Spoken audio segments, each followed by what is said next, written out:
Well, Harry, how did you meet this Arlene Clemens? Well, I met her in 1941. I was in the service at the time, and I went up to Lake Wallenpaupack with some friends that I was in the service with, and spend a night up there in a tent. And she happened to come down to the lake and went for a swim, and I saw her and talked with her and so forth. And she left, and she asked me if I would write to her, and vice versa. I said I'd like some mail, you know. I only had my mother write me. And so I got her address, and so we corresponded for years while I was in the Army. For years? Yeah. And you got married afterward? I got wounded in Belgium in 1944. In the Battle of the Bulge? No, that was right before. This was in September. This was way before then. We just got in. We just crossed into Belgium, and I was in like a tank, and we got hit. And I was the only one that got out alive out of the tank. And I was the only man that wasn't married even in that time. I felt so bad for the other guys. How many of them were there? 3 other ones.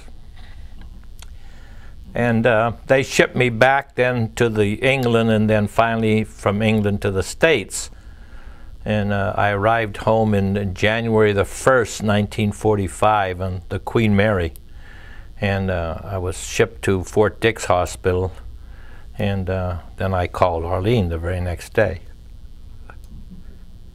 And of course, she come down, her and her brother John come down to see me, and we made plans to get married. And a month later, we were married.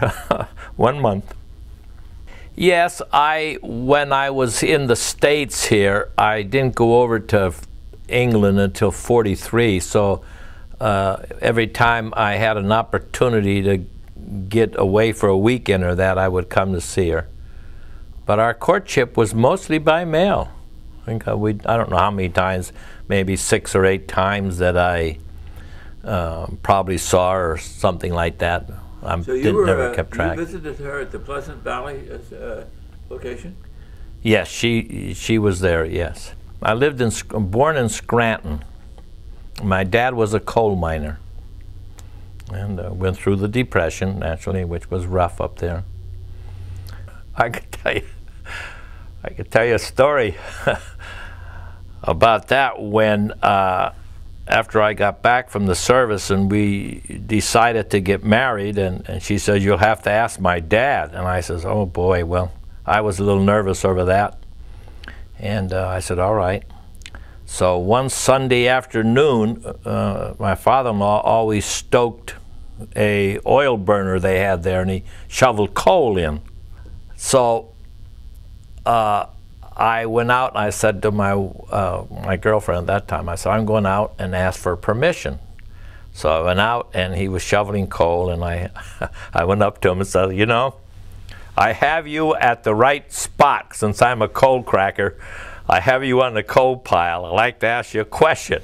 And he said, "Yeah, well, what do you want to know?" And then I asked if I could marry his daughter, and he says, "Absolutely." He says, "We'd be glad to have you."